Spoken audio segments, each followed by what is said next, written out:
It has been extremely challenging for the Royal Gibraltar Police, but we've been very fortunate that we've got an excellent workforce that has been supporting us. So you say 13%, that's correct. 13% of our workforce is currently either self-isolating or have been tested COVID positive. We have people working from home, we've got people working in different hubs, and we've managed to readjust the organisation to be able to have our frontline policing providing the service that we require to do so. So I'm content that at this present moment in time that Royal Gibraltar Police continues to provide an efficient and effective service to the people of Gibraltar. You've asked for the public's help and understanding in policing the lockdown too, for example when taking the details of people out and about on the streets. So what are the main ways in which the RGP has had to police the lockdown so far? Well, first and foremost, what we're doing is we're asking people to police themselves, and we want people to be considered at all times in regards to the regulations. The regulations are there to be able to protect people and to protect our frontline services, particularly the Gibraltar Health Authority.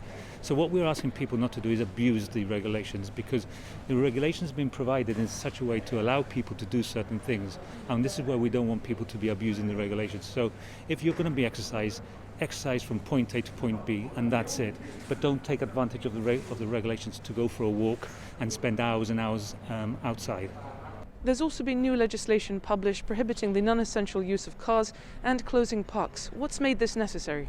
So what we found on the first day was that people were just going round and round in circles, driving around, and then we saw them stopping and mingling with other people.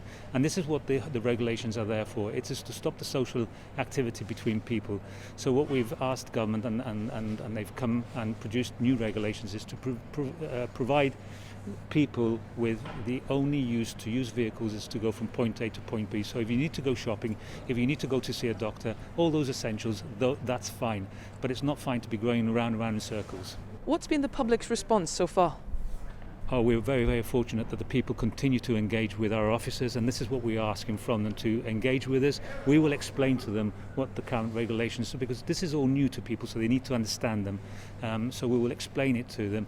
And as a last resort, where we see people flouting the regulations, we will enforce. In terms of other issues surrounding the lockdown, one issue that's been raised throughout this past year is that of an increase in domestic abuse.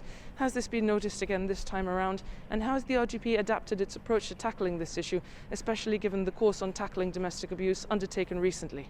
Well, that's correct. So we've undergone, our entire workforce has undergone training by Safe Lives, which is a college of policing proviso for domestic abuse.